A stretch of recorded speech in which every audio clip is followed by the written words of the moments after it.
Afternoon, YouTube. Welcome to RV Daydream. Today we're going to be working on our brand new RV because we had something else break. You guys love that, don't you? I can't wait for the comments on this one. What have you been up to? I've been riding on a daydream. Windy day, relatively warm though, 76 degrees. And yes, I said something else broke on the RV. I was hesitant to say anything about it and shoot a video, but we're trying to stay as transparent as possible and let everybody know that everything isn't always perfect. So what's going on in here? You guys have seen my video prior. I did work on the furnace and I had to replace the squirrel cage, or actually repair the squirrel cage. And a lot of you had to chime in and say, the dealer dropped the ball, the manufacturer dropped the ball, all the RVs are junk, all kinds of stuff.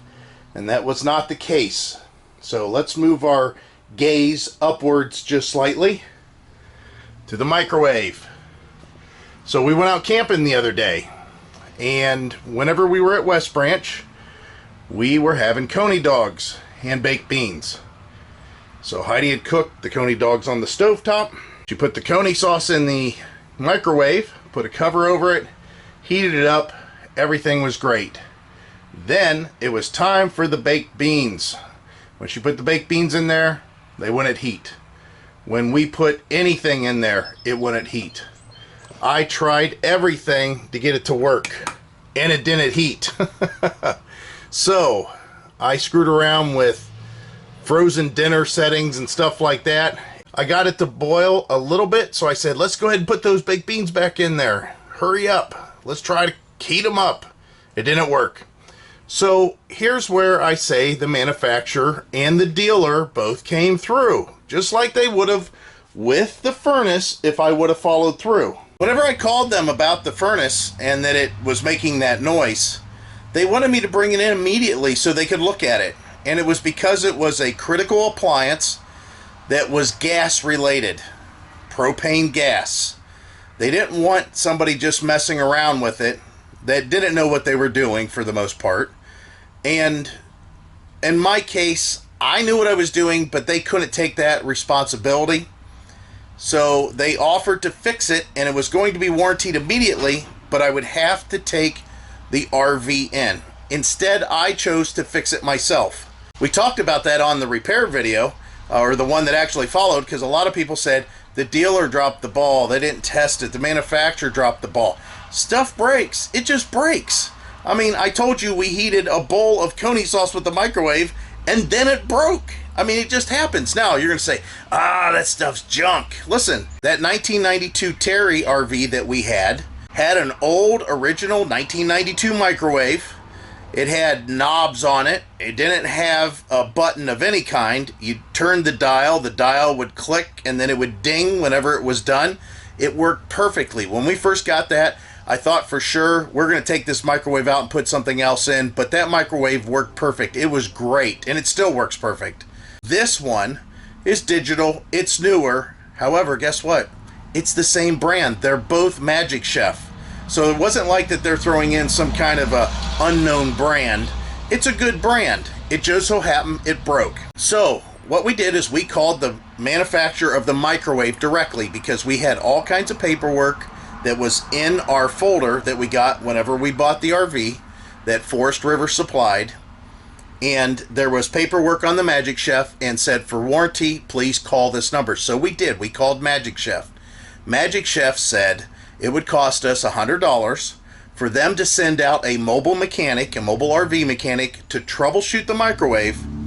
And then from that point, it would be taken care of. But it would cost $100. So we called the dealer and said, listen, we have a problem with the microwave. Now, again, the dealer is Ruff's RV up in Painesville. I just want to be clear because they really stepped up here. We called the RV dealer and we said, our microwave gone out. We explained the situation, and he said, if you have that mobile RV mechanic come to your site or come to your house, I will reimburse you that $100. Now, he didn't have to do that. I mean, he could have just easily said, hey, hook up your RV and bring it in, and we'll take a look at it. Instead, he didn't want to inconvenience us. He knew that we didn't want to drive up there. That's why I repaired the furnace the last time. And in this case, he said he would reimburse us that $100 for the mobile mechanic.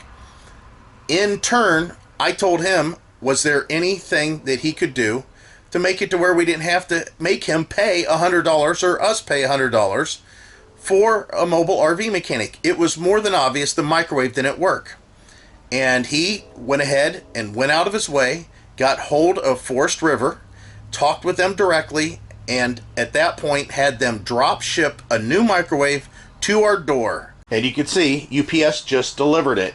So what I got to do is open this up. I'm going to take a look at it. It says inspect immediately, so I'll check all these boxes off, make sure they're okay. I'll go ahead and check the packing list, see if there's additional instructions for shipping back. Of course, the microwave will get shipped back in this original box. But what we'll do is we'll go ahead and pull this microwave out. We'll show you what it looks like.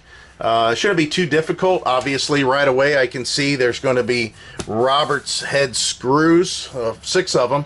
And of course, power. This is just a plugged-in model. I'll look at the vent. I'll show you the hood, stuff like that. But I wanted to talk first about the nitty-gritty part of it.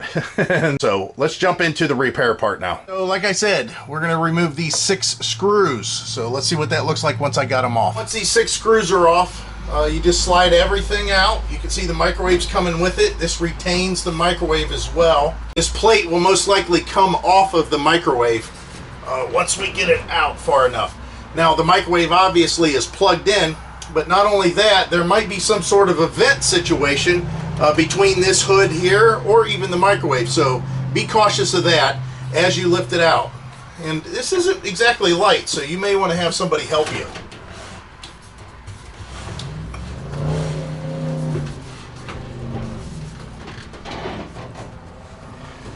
We're going to set it down on the stove, which is probably not the smartest thing to do without some cardboard or something to protect it. However, I'm going to unplug it. Now I can move the microwave over to the table. Well, I forgot the table was already taken up, so I just set it on the floor here. Now you can see these might be components, this here and this here, that you're going to reuse on the new one. You got to remember, these are just regular microwaves, and then these pieces here are what make it microwaves for use in RVs. What this is here is a hood, a vent hood. So instead of the microwave just venting, up and into the cabinet, instead it forces the air to some extent in this direction and then out of these vents. And you can see what it looks like in here. Pretty straightforward, plain. Little pieces of sawdust and wood. Maybe I'll take the shop vac and suck some of that stuff up. But yeah, pretty normal. These are just some wood for spacers, and of course you can see your outlet up there. Again, this is pretty traditional. There's nothing fancy about this. I'll tell you what, if Heidi's seen this right now, she'd be telling me, let's put the microwave somewhere else and make that a counter. There's no doubt about it. She definitely would like to have the extra space up there. But yeah, let me go ahead and open this box. I still haven't done that.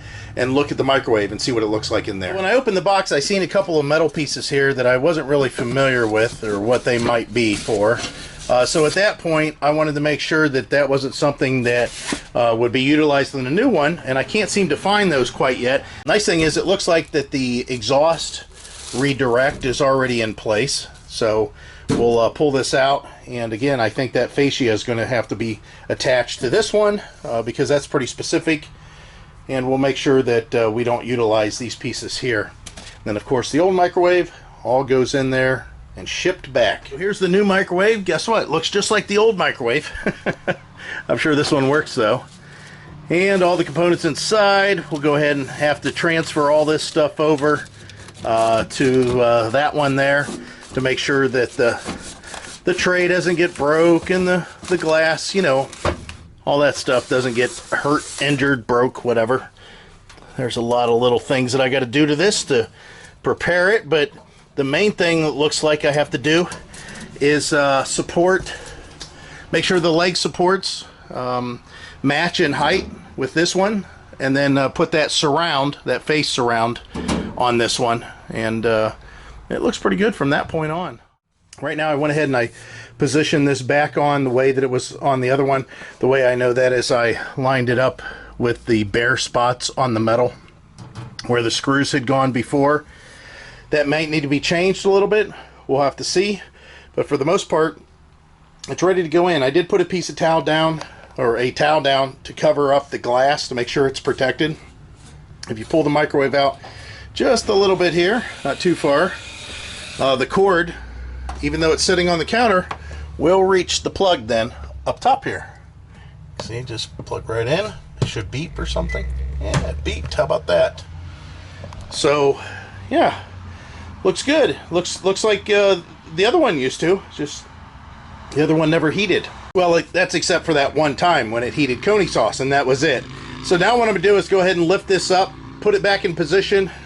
Hopefully everything lines up as far as all these holes that are already drilled. I want to make sure it looks good and the gaps aren't too crazy or big or anything like that. And at that point, we'll go ahead and tighten it back in. And that's pretty much it. So lifting it back up, making sure the cord is kind of getting positioned out of the way. Don't want it underneath of the microwave. Use my head a little bit. Most of the time I use my head in my life. And we'll just slide this back. Just carefully so you don't scratch anything. And yeah, looks like all the holes line up pretty gosh darn perfect. So now all I gotta do is just run the screws back in that I took out in the first place. Switch some bits here, put that Robertson bit back in. Those screws for the side that hold this fascia on, those were just regular Phillips screwdriver or Phillips screw heads. We'll go ahead and just start all these first before we tighten them. Don't want to get it in a position that it ends up not working. Like this one here looks a little bit bad. Looks like that the guy that put it in at the factory might be a little bit shorter than me. Because the top ones are at angles. They're at upward angles. Nothing wrong with that.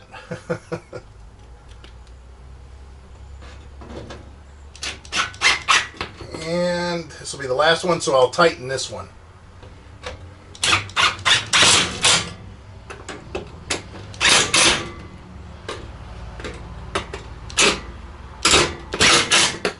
Good, everything looks good. Perfect. Perfect. Perfect. So there's protective, plastic that's on the microwave. We'll peel that off so it looks better. That way Heidi will enjoy the way it looks. It'll look new again. There we go. And then of course this piece here might be a little bit tougher to get to. Might have to get creative with a blade or something because my fingers are too fat. And then as far as the glass though, yeah, they don't look like there's no cover on this. Just looks like it needs cleaned. So the test, the big test, yeah, we got to see if this thing works. So I'm going to get a little cup of water and throw it in there and fire it up. Well, I tell you what, this thing is awful quiet. Gotta love that.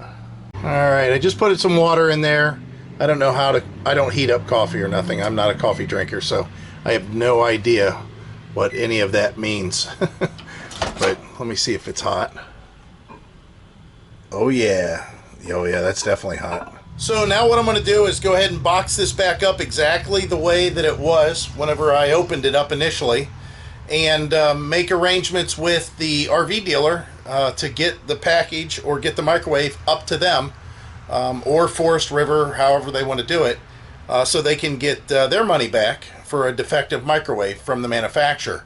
It's really nice that Ruff's RV, put their neck out here and told us that they would pay for a mobile RV technician, even though they didn't have to.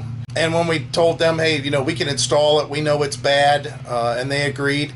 Good for Forest River, recognizing that their dealers know, what they're talking about as far as parts and stuff being defective, and deciding to ship this direct to us, so we don't have to haul the RV up to Painesville. It's 60 miles to get up there. I just rather not do that right at this time. I've got a lot of stuff going on. And this makes it a lot easier. And I think that's pretty much what the customer service experience should be like, making it easy for the customers. So I want to make it easy on them and get them this part back so they can get their money back. I hope this helped out somebody. You can see how easy it was.